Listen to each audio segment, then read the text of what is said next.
reason, and that's because I make terrariums. So today, in a kind of ASMR style tutorial video, I'm going to plant this bubble ball terrarium. Now the first step in building a terrarium is to remove the lid of the jar, which I'm going to set right over here. Then the first ingredient is red lava rock. So I'm going to put this in. It's going to be kind of loud.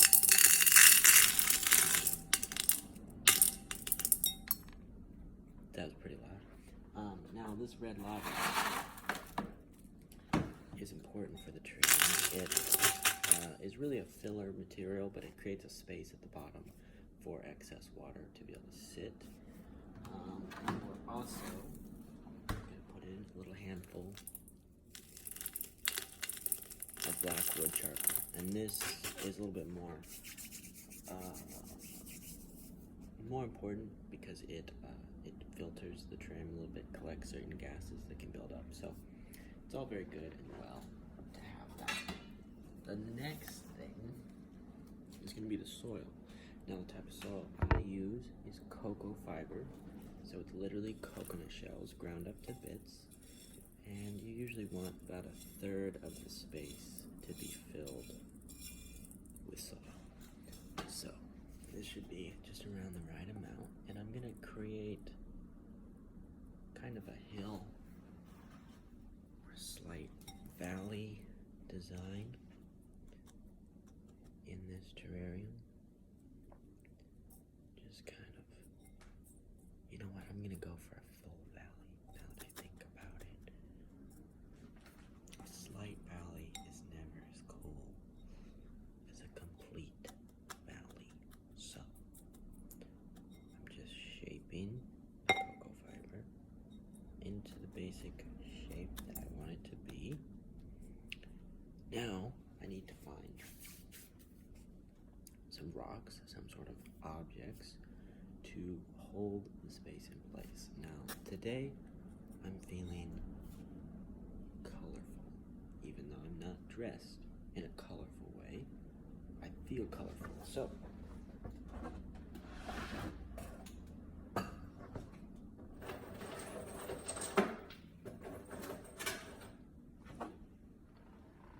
these kind of rocks are the most colorful rocks that I have access to at this time. So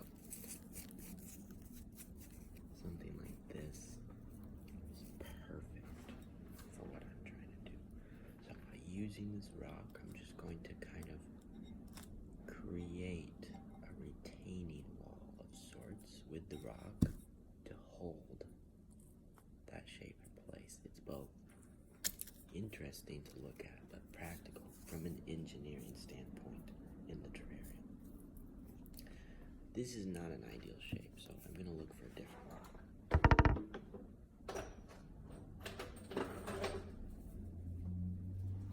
Something like this, which is much larger.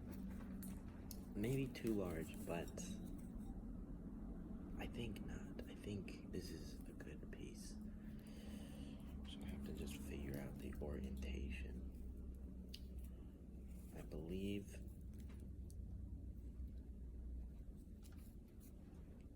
this orientation is ideal. So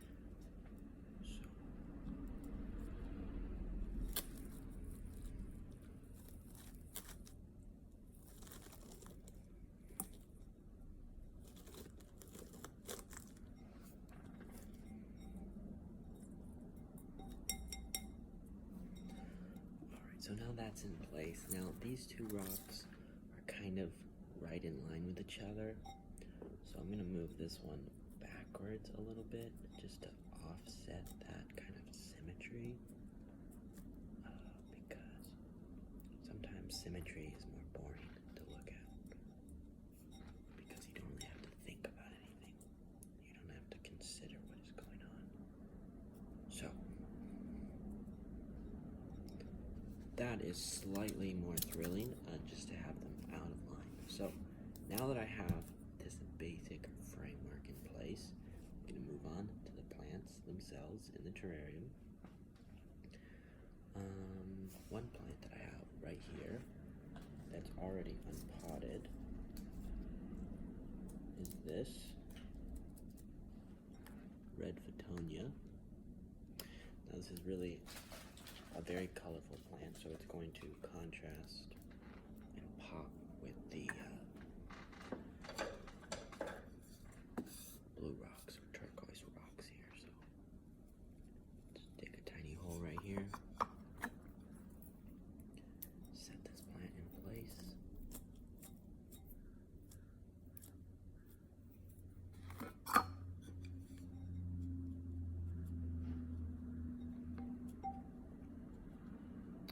Okay.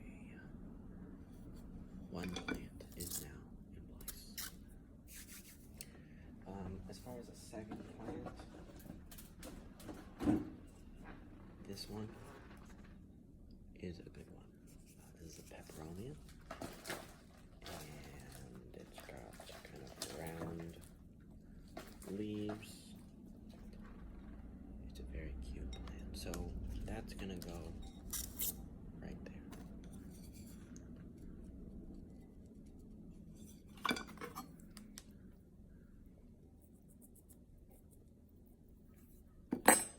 The tweezers are really only good for placing things, but using a stick overall is actually a much more practical tool.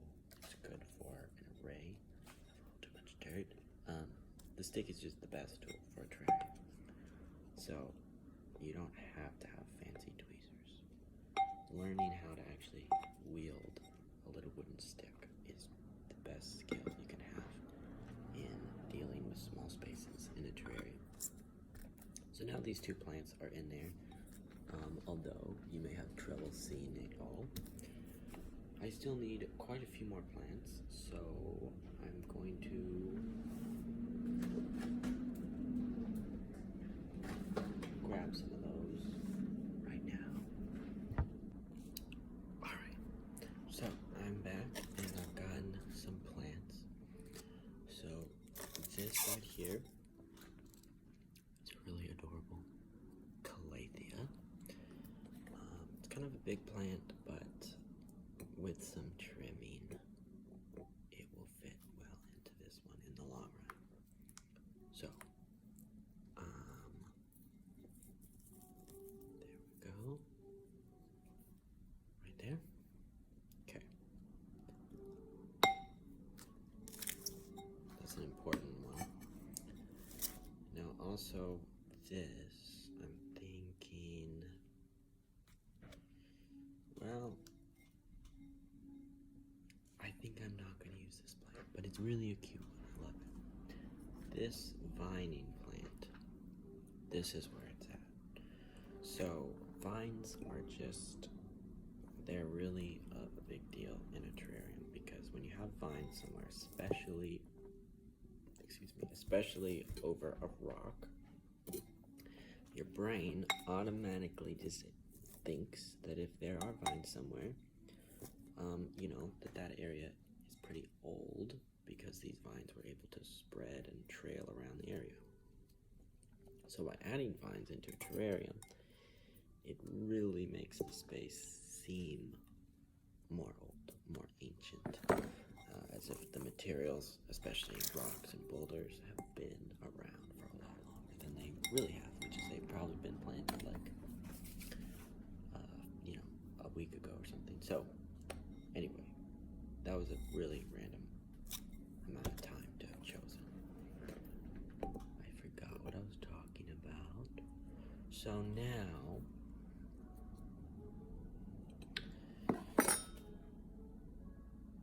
I feel that this is the correct number of plants for my terrarium.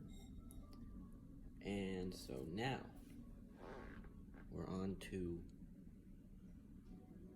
the defining step and stage, which is mosses and gravels. These things really make the terrarium. They really add the details that are the most important. But you can see here, we have the shape, we have the plants planted, But now we must do the gravels. Now, in order to plant the moss, which I have right here, I have some mood moss. Putting a little layer of gravel down first really helps in planting. So I'm going to use some of this gravel, which is just basically an aquarium type gravel, the kind of thing that you see in aquariums and fish tanks and stuff. But since it's kind of a small grade, this is perfect because just adding a layer of it over pretty much everything holds all the plants in place and keeps everything a little bit more stable. But I'm going to scoop out with a spoon a little bit of this extra dirt down here. Okay. Sorry about that. Okay, so now that we've got this, we're going to start on the middle valley. That's something I realize I have to do. So it's all about scales of rocks, scales of complexity. So the largest scale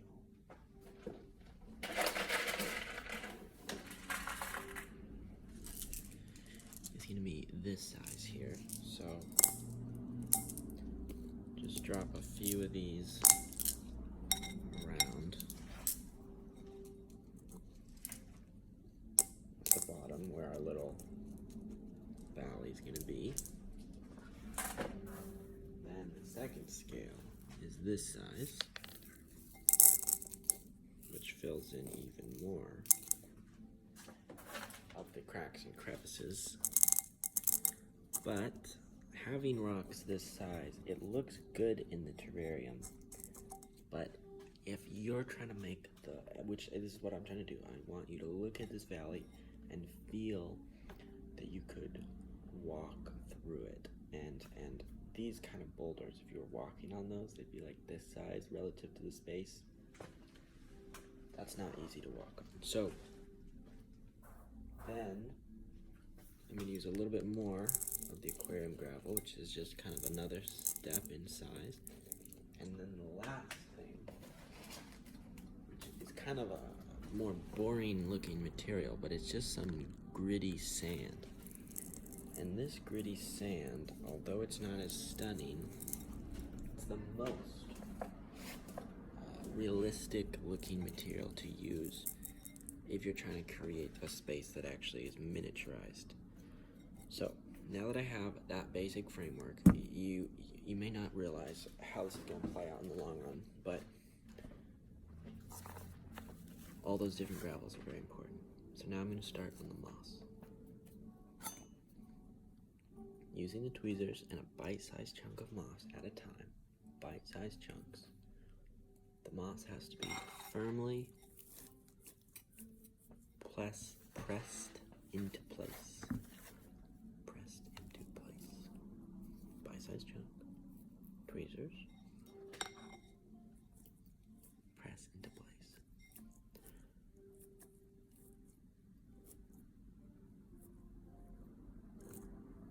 There we go.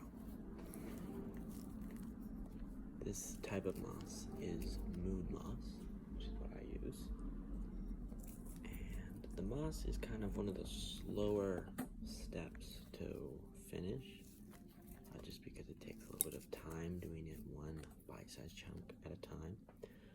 But getting moss exactly where you want it to be, which for me, I'm doing the moss on all the higher areas, higher elevation spaces in the terrarium. And by filling that and having that consistent so that the moss is only high up and the gravels are only at the bottom, it brings much more contrast and attention to the two different spaces, the higher and the lower spaces. It draws attention to the valley, and it makes the valley much more interesting and eye-catching by having that contrast and by filling every other space with only moss.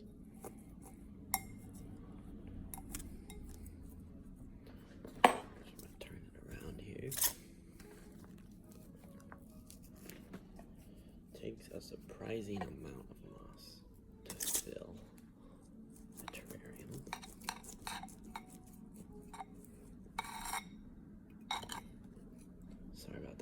size.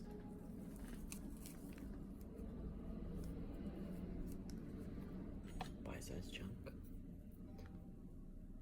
Especially on the edges of the moss and the other materials. Those are the most important locations, so having really nice looking, lush moss is really vital for it to pop. So what I have right here, this is maybe hard to see, but it's a different variety of moss, and so by putting this right here, it'll just look really dope.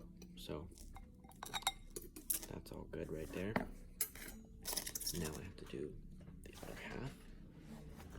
There's a couple areas I missed.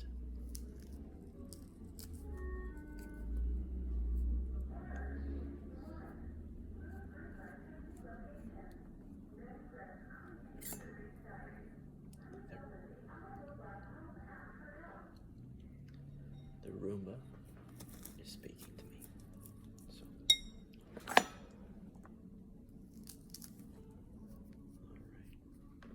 So here I'm just working on the moss.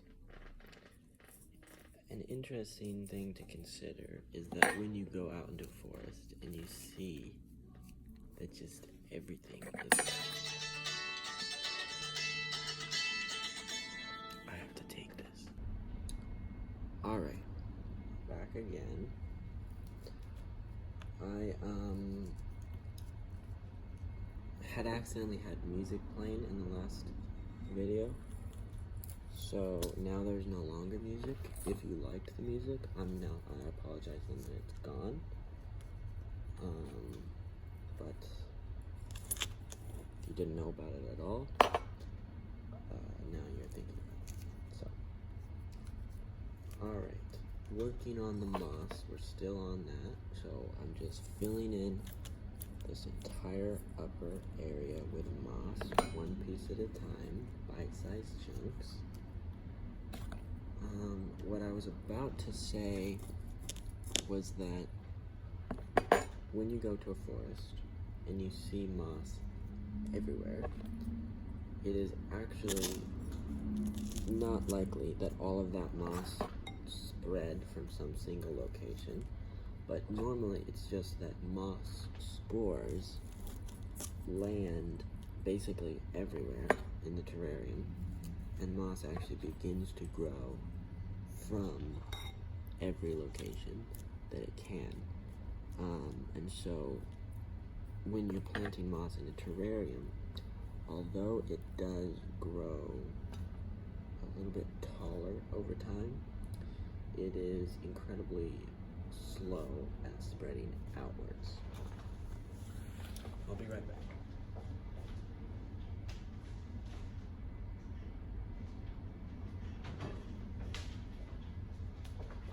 Just getting a bit more.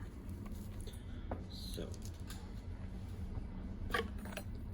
this is the home stretch right here for the terrarium design. I'm almost finished with this half.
So, that is, I believe, a good amount of moss. Now this little thing is very cute, and I can plant this also in a prime location right there. Okay, so it looks pretty good. Now, in order to get everything to work out exactly right, you need to take this paintbrush and mix the rocks so that you get kind of a natural amount to see a little bit of the big ones, a little bit of the small ones, a little bit of the medium ones. If you are able to see a little bit of all of them, it looks more natural rather than just a single size or type of rock. Having the many different sizes makes the space look more natural.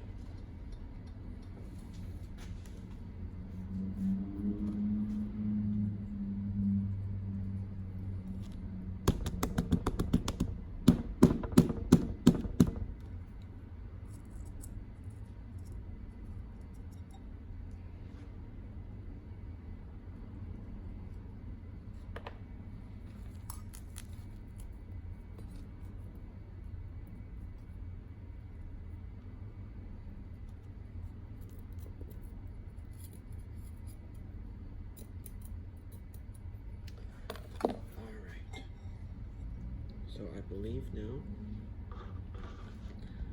that this is finished. So you've got this side here. Turning it all the way around. The other side of the valley, if you're able to see through there. There's the top view on there. The most important step at the very end. Sorry, I'm banging things around. Is to water your terrarium. This is just regular tap water that's been dechlorinated.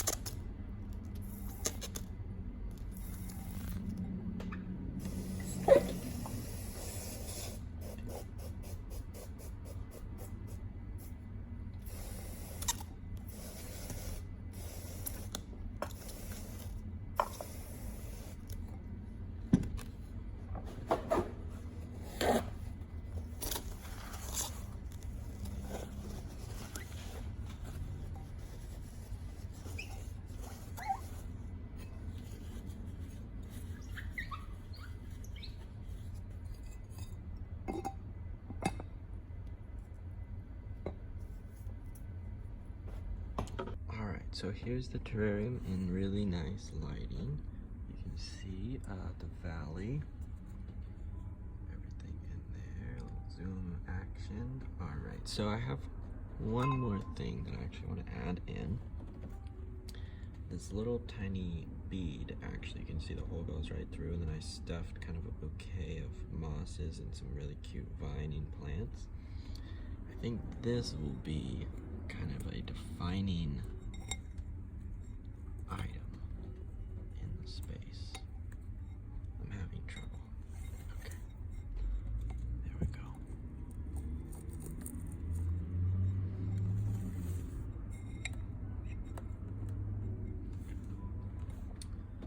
Well, I guess that kind of looks cool. Adds a little something else in there. So now the lid back on.